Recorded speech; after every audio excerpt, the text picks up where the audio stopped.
திருதராஷ்டிரருக்கு பொண்ணு கேட்கறதுக்காக காந்தார நாட்டுக்கு மிகப்பெரிய படையோட போனாரு பீஷ்மர். சுபாலர் கிட்ட பெண் கேட்டப்ப பீஷ்மரோட மிகப்பெரிய படைக்கு அஞ்சி தன்னோட நாட்டு மக்களுக்கு ஏதாவது பாதிப்பு வருமோ அப்படின்னு பயந்து பொண்ணு கொடுக்க சம்மதிச்சாரு. திருமணமும் நல்லபடியா நடந்து முடிஞ்சிச்சு.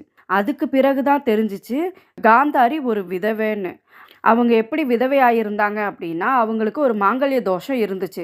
அந்த தோஷத்தை கழிக்கிறதுக்காக ஒரு ஆட்டுக்கெடாவை வச்சு தாலி கட்ட வச்சு அந்த ஆட்டுக்கெடாவை வெட்டி அவங்க விதவையாக்கப்பட்டாங்க. அதுக்கப்புறம் தான் திருதராஷ்டிர கல்யாணம் பண்ணினாங்க. இந்த விஷயம் பீஷ்மருக்கு பிறகு தெரிஞ்சிச்சு. ஒரு விதவை ஹஸ்தினாபுரத்துக்கு மகாராணியா இருக்கிறதா அப்படிங்கிற கோவத்துல சுபாலரோட குடும்பம் அனைத்து பேத்தையும் ஜெயில்ல போட்டாரு. அவங்களுக்கு தண்டனையா தினமும் ஒரு கைப்பிடி சாப்பாடு மட்டும்தான் அவங்களுக்கு கொடுக்கப்பட்டது. பீஷ்மரோட தண்டனையை தாங்க முடியாம ஒவ்வொருத்தரா மரணிக்க ஆரம்பிச்சாங்க. அவங்களுக்குள்ள ஒருத்தர் பேசி முடிவெடுத்துக்கிட்டாங்க, பீஷ்மரை இப்படியே விடக்கூடாது, நம்மள யாராவது ஒருத்தர் உயிரோட இருந்து அவங்கள பழி வாங்கணும்னு. அதுக்கு அவங்களால தேர்ந்தெடுக்கப்பட்டவர் தான் சகுனி.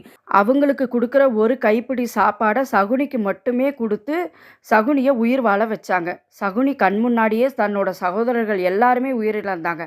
கடைசியா அவங்க அப்பா சாக போற தருவாயில சகுனியை கூப்பிட்டு, சகுனி, உனக்கு உடம்பு பலம் இல்லை, ஆனா உனக்கு புத்தி பலமா இருக்கு. இந்த புத்தியை வச்சு நீ அந்த பீஷ்மரையும் எந்த சாம்ராஜ்யத்தை வளர்க்கறதுக்காக நம்ம குடும்பத்தை அழிச்சாரோ அந்த சாம்ராஜ்யத்தையும் நீ அழிக்கணும். இதை சொல்லிட்டு சகுனியோட நல்லா இருந்த காலை அவங்க அப்பா உடைச்சிருவார். ஏன்பா என் காலை உடைச்சிட்டிங்கன்னு சகுனி கேட்டப்போ, நீ காலை இழுத்து இழுத்து நடக்கும்போது நம்ம குடும்பம் பட்ட வேதனை உனக்கு ஞாபகம் வரணும்.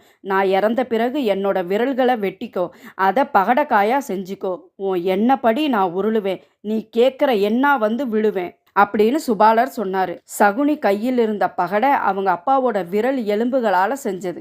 அதனால தான் சகுனியோட எண்ணப்படி அது உருளுச்சு.